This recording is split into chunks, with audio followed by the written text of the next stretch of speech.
if you go like the Kurdish separatists, and they're basically against all forms of governments, modern nation states.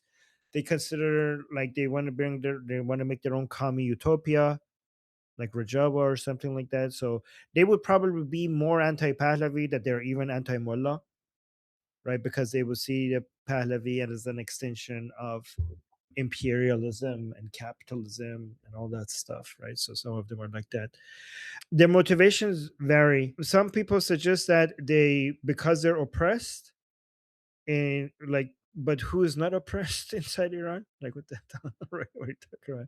Right? So like the whole country is oppressed. Like there's that. But okay, so regarding one thing I want to mention is that they're actually the Islamic Republic likes them.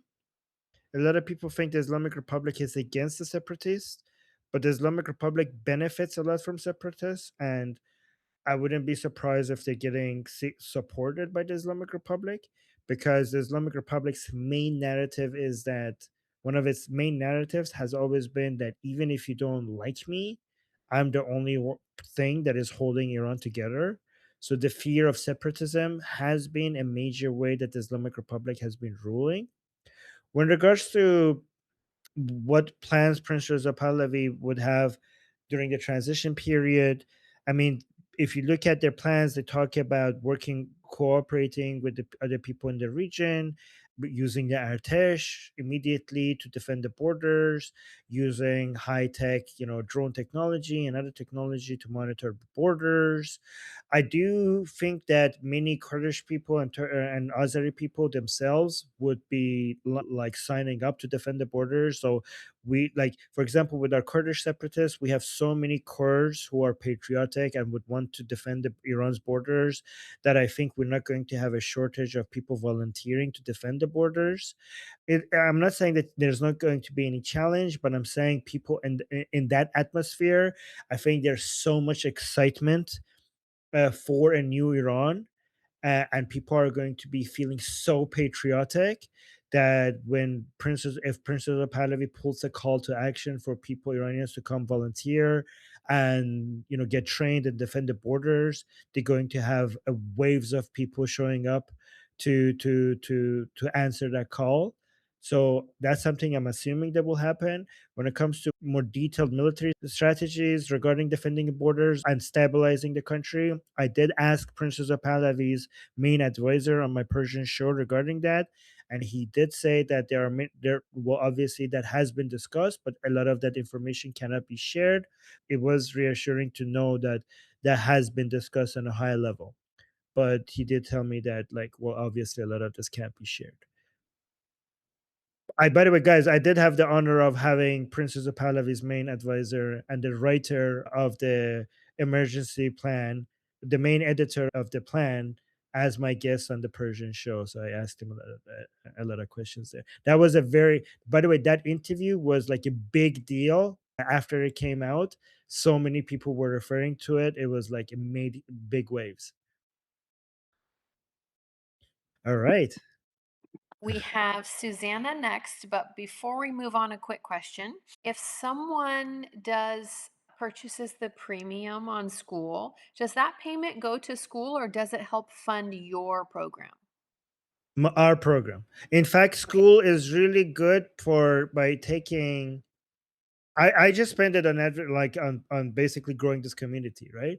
School is really good that it basically, compared to all other platforms, it takes very little. That's a really good thing about school. It's actually they take very little, like less than Okay. YouTube, like less than Patreon, less than so many other platforms. YouTube is so much, isn't it? Like 30%? Yeah, they take 30%.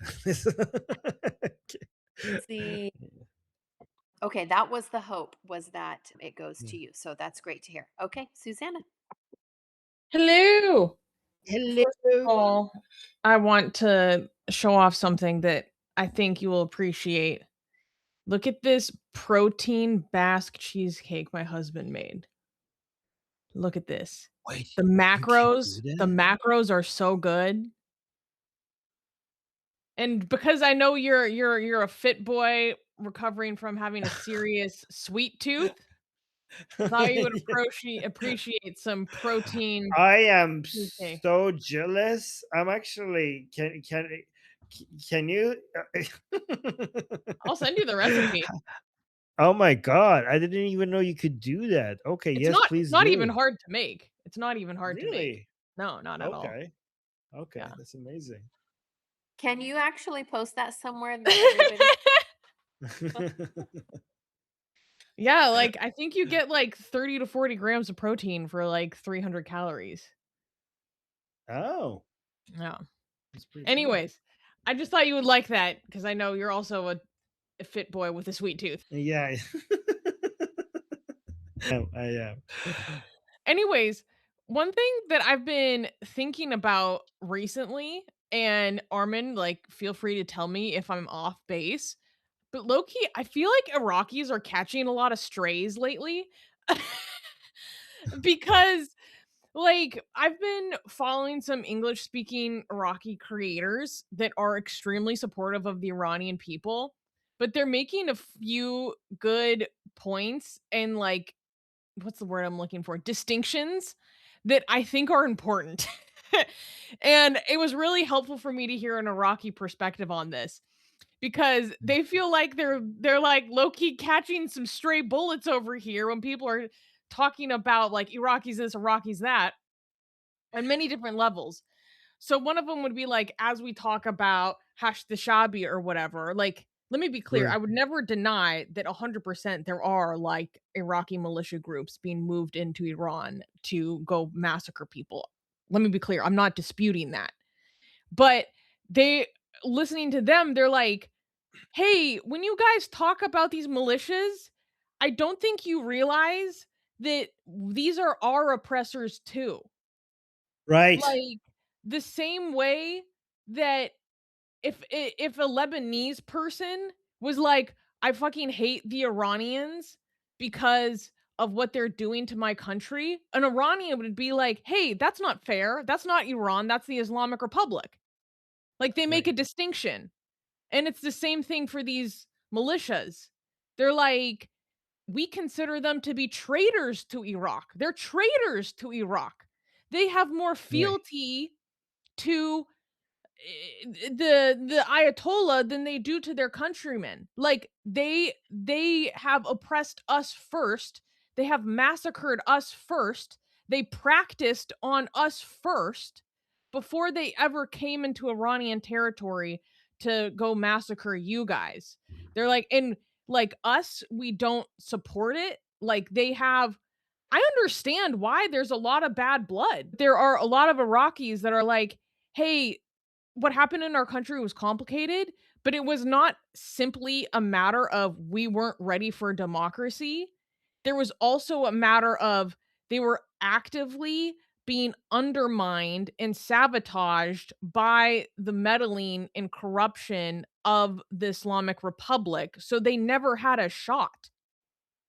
They never had a chance, you know? And they have like a real wound because of that. And I understand that. So that's something that I've been thinking about a lot lately, especially as we see like these certain Rockies that are like signing up wearing burial shrouds saying that they're going to go suicide themselves for Khamenei or whatever. Like I've seen Iraqis online talking like, guys, don't forget that we consider these people traitors. Like, we do not, the same way that you consider the besiege, like, traitors to your people, the, like, oppressors of your people, like, wolves amongst you, like, these are the people that are traitors to us. They're wolves to us. Like, these are not our compatriots. You know, they're on a whole different tip. So, I don't know. I've just been thinking about that recently, and I think it's a good thing to keep in mind. I mean, a similar thing could be applied to Hezbollah, right? These people do not have allegiance to the Lebanese nation. They have their own project that they're a part of that does not serve all of Lebanon. So, what do you think? No, that's a very good point, and I'm going to bring it up on the channel as well. Especially because we want to be able to have a good relationship with our neighbors after the fall of the Islamic Republic, right? That's going to be key for stability. If we are saying, like, if we're anti Iraqis, that's going to be difficult to maintain a good relationship with our neighbors. I do wonder, how much support do you think, like, if we go in Iraq, there are going to be people who hate the Hashd-e-Shabi. But by the way, guys, Hashd-e-Shabi in English is the Popular Mobilization Front, which is basically a terrorist group and a proxy of the Islamic Republic inside Iraq. And what do you think is the percentage of the people who think like that in Iraq, Susie? I'm almost sure that attitude is less in Iraq compared to Iran. Like this whole Well, I anti-terroristic, mean, anti, yeah, I'm gonna be honest, like, I have no insight into that because I only have access to, like, English-speaking Iraqis who are also based in the West because it's safe enough for them. I don't really have a perspective on how popular it is. I mean, is there a lot of sentiment against the Islamic Republic in Iraq? Like 100%. 100%. hmm, Like they have no I mean, I'm not gonna I don't know what percentage, but there's a lot like many people are fully aware of how deeply they've been undermined by the Islamic Republic and how much fault lays at the feet of the Islamic Republic. I think people are very woke to that, so to speak. You know, how they feel about other forms of militancy or whatever. I really couldn't speak to that. But like, I've just been seeing more and more videos just because 'cause I'm now following the right kind of people that highlight it, of right. Iraqis who maybe they're not for I don't know how to put it, like, they 100% have an interest in the Islamic Republic falling.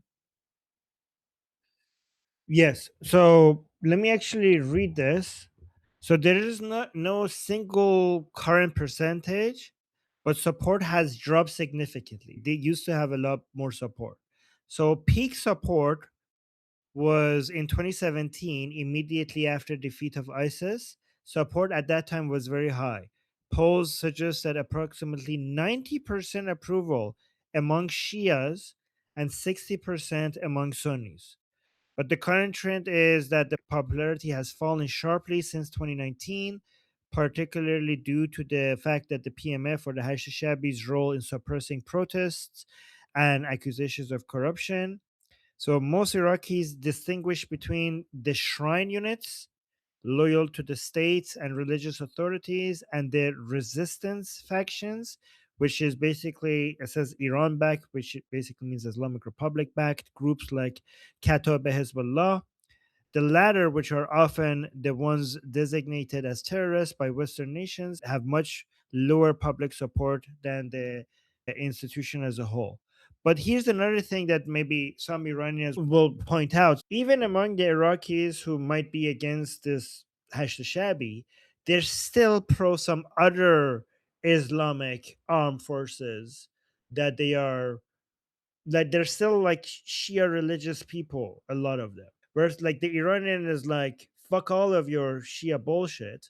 But like an average Iraqi who might be against Hashd-e-Shabi, they're only against Shia militia groups backed by the Islamic Republic. But they might support some local ones that are 100% Iraqi. You know what I mean? And they're like, well, you still support some armed Shia militia groups. So how would you respond to that? I don't know, that's very possible. I mean, I'm not gonna speak Yeah. on something that I don't know about, Yeah. you know? Yeah. Like It is complicated though, right? and I Um, think, like, when talking about why Iraq has had, like, a difficult road with democracy, people talk about it kind of flippantly in this way as if there's, like, something unique about Iraqis that led to that being such a difficult road. I think it's extremely multifactorial, and the Islamic Republic had, right. like, a very heavy hand to play in that, you know? So Yeah, yeah. I just Yes. I was just felt bad for like a lot of these people I'm following. They're like, "Hey guys, we're really supportive of you. What's happening to you is wrong. We stand with you, but also please learn a little bit more about our history because like you're saying some stuff that's like not okay." And I'm like, "You know what? All right. That's fair. That is fair." Okay, but half jokingly, let me add something. Be careful telling Iranians to learn about Iraqis telling Iranians to learn about our history, because then the Iranians will point out, actually, you don't have a history. You're supposed to be part of Iran. Like, if Well, we do look okay. into your Well, history, if we let's do not look start. if we do look into your history, then we're going to be reminded that this is part of Iran's territory, and our Okay. capital, Tisfon, the Oh capital my of the goodness. Sassanid dynasty, is still on the other side of the border inside Iraq, and we probably want that back. So be Okay, careful well, with let's not start with all that. I was referring to history of the 20th century. Thank you very I know, much. just yeah, yeah. Again, again, another joke. You have to be Iraqi to say our history, and by our history, you can't even go back 100 years, because you're a made-up recent country. And when Iranians say our history, we're talking about th- thousands of years. And when you're talking about our history as an Iraqi, you're basically talking about two generations. Hey, so I'm just Can a Persian go 5 minutes without talking about conquest, please, Armen? I don't know. That was just the Iranian in me just speaking. Yes. Some of my Persian friends talk so much about, like, how they've Persianized me, like, one of my friend's Right. dads literally calls me the Persian girl, like, because they, like, are but they know that I'm not, but, like, they wanna claim me, and I'm like, "Y'all need to chill with the conquest, like, I'm not Persian, and it's okay that I'm not Persian." Hey, I'm remember kidding, I'm kidding. the Persian conquest is like Cyrus the Great, with like a lot more. It's not like the Arab conquest. Like, when Cyrus the Great did conquest, he would let the previous rulers rule. He would respect the traditions and the religion and the culture of the people in that era. He would even Ask the pay. Scythians how they feel about that, huh? Ask the Okay. Scythians how they feel about that. Okay. They have a different story. Well, are they around to even ask? But okay.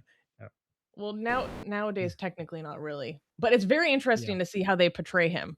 They do not portray him the way that Iranians portray him. They portray him the way that you guys portray Zahak, okay? All right, let's. I know those are really important points, and I will bring it up with Goldie as a reminder on our show that we need to be more friendly towards Iraqis, and we shouldn't be generalizing.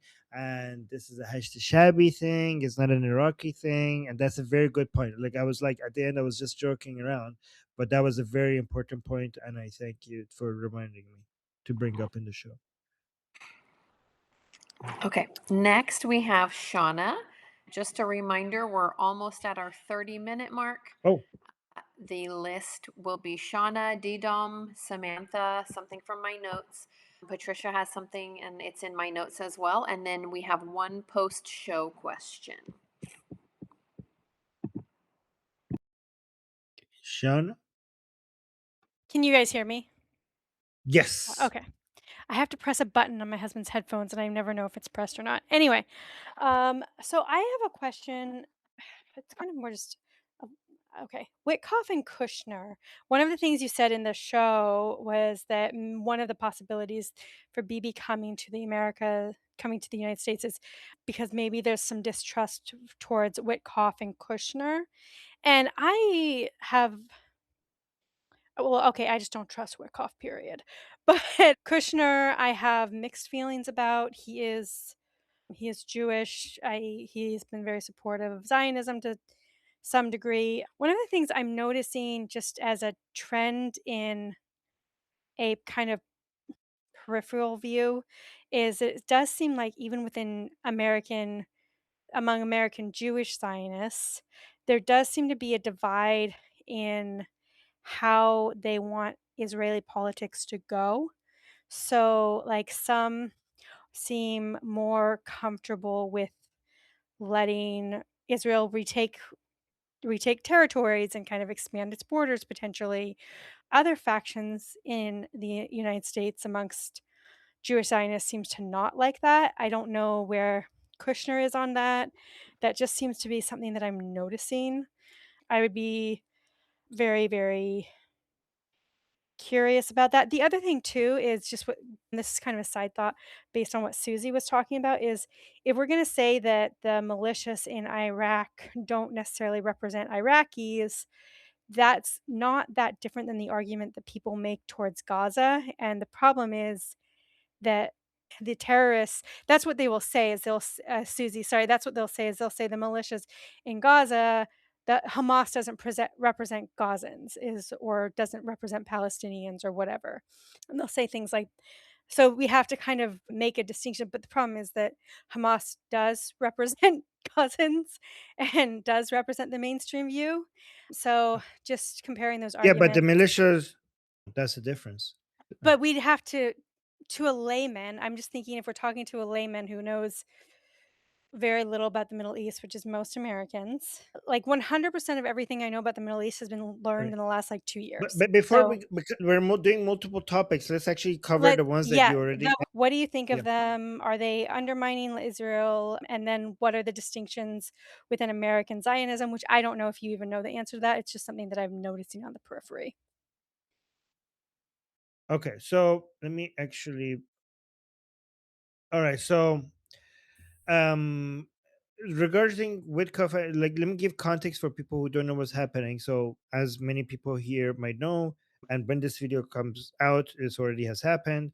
Prime Minister Netanyahu is in Washington DC meeting with Trump, and there was some people were reporting that one of the reasons he's coming to meet with Trump is because he doesn't trust Jared Kushner and Witkoff in delivering the message to Trump in the way that he really wants. So you also say that you mentioned that Witkoff maybe, but maybe Jared Kushner because he's Jewish and and he supports Zionism. I mean, they all support Zionism. So I think Witkoff also supports Zionism. But the reason why I do, if this is the case, that Netanyahu doesn't trust Witkoff and Jared Kushner, if that is the case, I see why. I mean, just being Jewish and a Zionist is like, it doesn't, like, that doesn't, it's not enough, right? Like, both Jared Kushner and Witkoff have a lot of business with the Qataris, the Emiratis, and the Saudis, both of them, right? So, and a lot of the deals that they're pushing for is beneficial for their businesses, right? Every place that they're going there and they're trying to stop it, and they're also talking to Hamas as if they are equals to Israelis. Like both Witkoff and Jared Kushner have been negotiating with Hamas as if they're equals to the Israelis, as if we're talking about equal sides on both sides of the table and we should be respecting both sides. Like that's how they talk, which is really insulting. I think it should be insulting to Israelis, in my opinion, right? And Jared Kushner also talks like that about Hamas, which is, I think, disgusting. And to me, it completely aligns with their financial interests. And that's why I think he's correct. Netanyahu, if this is true, is correct not to trust him. With regards to division among Israelis, in and outside of Israel, I think that's completely natural. I mean, that's the most Jewish thing in the world, which is also a strength. And it causes, I think that's not a bug, it's a feature, right? The competition among different views among Israelis is what you need for a democracy to work out. With regards to borders, if we're talking about expansionist policies, I don't think Israel has any expansion policy beyond the places where it should be having. Like, I think when we're talking about the greater Israel, we're not talking from, I don't know, the Nile to the Euphrates. Like I mean, I'm pretty sure there are some people in Israel who want that. But my understanding based on research is that that's a very, very small percentage of Israelis. When we're talking about greater Israel, we're talking about Gaza, Judea and Samaria, and certain areas of the Golden Heights. That's the Greater So Israel project, and that should be the greater. I mean, I support that project, but go on. oh, what I was gonna say is, yeah, when it comes to the border issue, I'm not necessarily talking about the like Greater Israel map thing, which is made up and whatever. That's not what I'm talking about. I'm talking about Yeah. just in general, retaking Gaza seems to be very contentious. Judea and Samaria, control over Jerusalem is always going to be contention because all three religions, blah blah blah blah. But I'm not talking about greater Israel, like in the map sense. I'm talking about the areas that Israelis are talking about. And then when I say I'm specifically talking about American Jews who disagree on that. So it's not just Israelis that have their own internal debates, but it's American Jews who disagree about Israel. And I'm like where Jared Kushner would fit on that. It's American Jewish Zionists. So they're pro Zionism in the sense that they believe that Israel has a right to exist, but they don't necessarily, and sometimes they use, well, some will use levers to kind of push within the kind of push American policy. I want to be very careful how I'm framing this because everybody is contending for their different groups in different ways. So I'm not saying this is unique to them. It's just something that I'm noticing that there may be some groups who want Israel to have Judea and Samaria and some groups who don't. And they might push levers. It's similar to, I would say, like American Anglophiles, like people like me. We really want a immigration policy that like we might push levers theoretically on American politics towards Great Britain. So I don't think it's unique, but it's something that I'm noticing. So, and what's the problem with that disagreement existing? Like, I Just mean, that is I'm it a problem?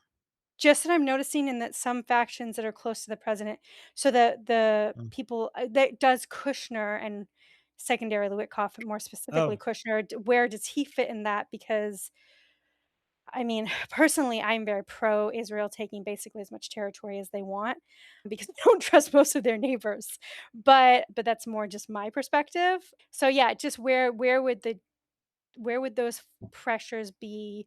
Those kind of different factions I, within the kind of Zionists and how that's influencing American policy. a March 2025 survey by the Jewish Federations of North America found that 35% of American Jews define Zionism as believing Israel has a right to the West Bank and Gaza Strip. And this is likely the upper limit of those, so it's a minority. Historically, a majority of American Jews have supported a two-state solution, which is incompatible with Israel taking over Okay. these territories. A 2025 Pew Research poll notes that 47% of Jewish Americans still believe a two-state solution is possible, implying they do not support a takeover. So, American Jewish opinion has become increasingly critical of Israel's military conduct. An October 2025 Washington Post poll found that 61% of American Jews believe Israel has committed war crimes in Gaza, and 39% believe it has committed genocide. 39% of American Jews, holy crap, How are believe they it has committed. qualifying? I'd be curious how they're qualifying American Jews. Also, just sorry, that was just a thought. Yeah, I don't know, but this is troubling numbers. This is Yeah. a big deal. Yeah. Yeah, it's a concern, BC, we're something getting that I echo. noticed. Oh, sorry, I, I don't I think this should be taken side by side with the percentage of Jews that consistently vote Democrat.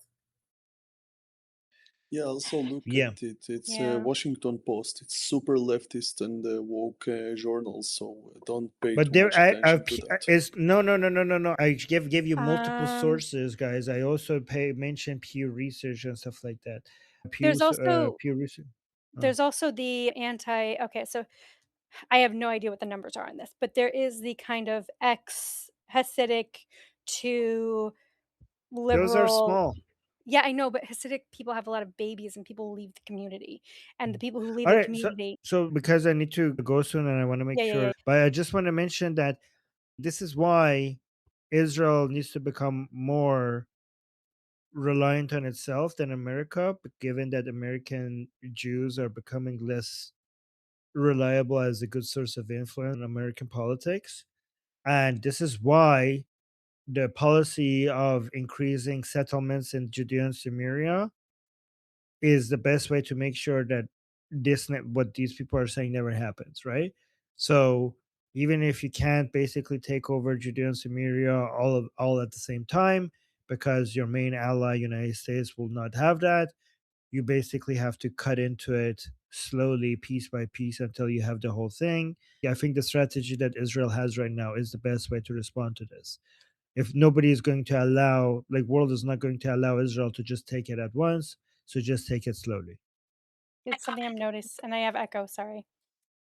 Okay, That's okay. because I'm cutting it off. I was trying to do that earlier. I didn't realize my camera was off. Okay, we have to move on because we are very short on time and we still have a number of people to get through. The next set of people, a reminder, we're going to be very tight on minutes moving forward. I'm so sorry that that's kind of how it gets with the list. Anyhow, Daniel Dome, you're next. And then I have 2 questions to read and we have someone for post show. Okay, good evening. Well, first thing, Witkoff is also a Jew. Just reminding, Israel is currently opening more fabrics to create weaponry inside Israel and not in America. It's the point on Shona. And the other thing is that America is getting forces to Azerbaijan and Armenia, which is the north of Iran, which is kind of a new thing to do because they didn't ever use these territories because of the Russian influence. So now they're actually doing it, and I believe there is something really big getting cooked. So I don't know, like, have you heard of it, Armin? Yeah, I mentioned on the show that Vice President JD Vance's visit to Armenia to me sounded like a big deal as well. I mentioned that it might be because they're trying to use the Northwest airspace as a way to attack. This was the first time JD Vance, any president or vice president of the United States, has visited Armenia. Armenia has historically been an ally of the Islamic Republic, and it seems now they're moving towards maybe allowing the Americans to, like, this is, a lot of people are talking about it, that maybe Armenia is now basically betraying the Islamic Republic and allowing their airspace to be used to attack. Well, they started all the relations with Azerbaijan, which was enemy to Armenia as well. Trump actually managed to get them to sign a peace agreement. Yeah. That was actually one of that's something that Trump doesn't get enough credit for. I mean, he sometimes exaggerates how much peace deals he's responsible for, but this one was a real one. Like, among some of them were exaggerated, but this one specifically, he's responsible for. He's, like, genuinely responsible for. It was a significant deal between Armenia and Azerbaijan. And I just hope that this point will be. Relations with Azerbaijan since the 90s, I just wanted to mention. What? Israel's had relationships with Yes. since the 90s. So Yes, that Azerbaijan and Israel are really good even friends. Even before 90s, even before Israel established, actually. This is why Armenia and Islamic Republic have a relationship, because Azerbaijan seems to be an Israel ally, right? unfortunate, because I think Armenia has been with Russia and shouldn't really be, or Islamic Republic. Which is something that foreigners would be confused about, because Azerbaijan is Shia, and you would think that they would be allies of the Islamic Republic, who are also Shia, but no, they're an ally of Israel. And Armenia is Christian. Armenia is Christian. You would think Armenia would be an ally of Israel and an enemy of the Islamic Republic, but no, the Christian Armenia is an ally of the Islamic Republic, and the Shia Muslim Azerbaijan is an enemy of the Islamic Republic and an ally of Israel. It's very confusing. Yeah, that's a long story. Israel gets a lot of their That's a oil long story. from. I think it's quite complicated, but I think we get a lot of our oil from Azerbaijan, and I think Armenia just tastes us by default, less than the old cities. Israel gets mostly gas and oil. Azerbaijan oil as well. Azerbaijan gets the Israeli weapons, and Israel gets Azerbaijani gas. But anyways, guys, we need to move to the next page. Yeah. Anyway, just wanted to, like, if Iranians watch this, just to know that they're not alone, and, like, something is big. Yep, got that already. We already got it. Yeah. Okay. So let's move on to the next person.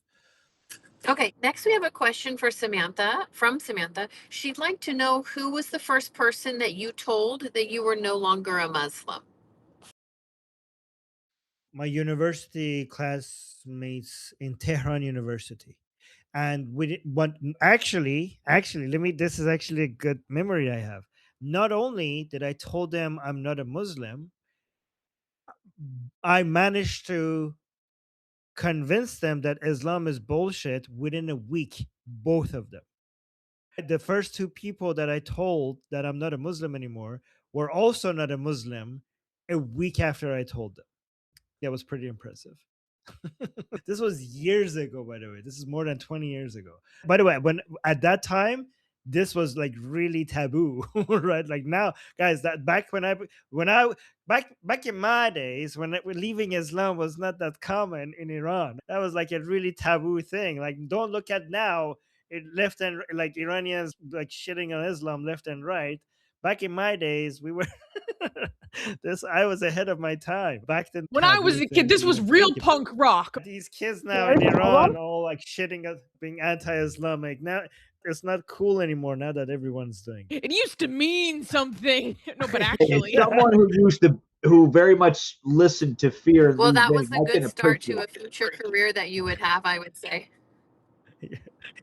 Yeah. Were you scared to tell Okay, the next is a question from Patricia. Wait, she is Samantha added something. Like, sorry. Were you scared to tell them?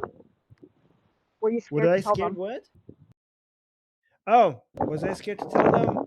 No, I was kind of crazy. I even basically told my teacher in the university, which was very stupid. Yeah, I was kind of crazy and rebellious. I should have been more afraid, but I wasn't. But yeah. His parents were like, we have to send him to Canada. Yes, that was one of exactly, Susie. Yeah, that was one of the motivations of my parents to basically send me to Canada, because they thought I'm going to get myself killed because I couldn't shut my mouth. Well, good. The West is better for having you. Okay. I can't imagine all of this being like cooped up in Iran. Like we needed you out here to be able to just do it all. Okay, so Patricia asks, is Trump considering separatists? There were many talking heads yesterday promoting it from different angles. My blood boils. I mean, I don't think he would be considering separatists. That would be retarded because they don't have that much of a force anyways.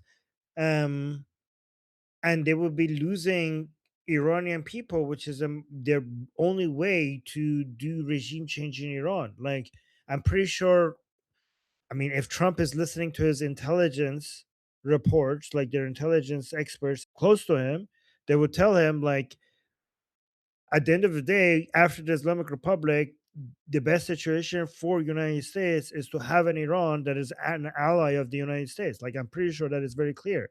Supporting separatists will basically significantly threaten that possibility.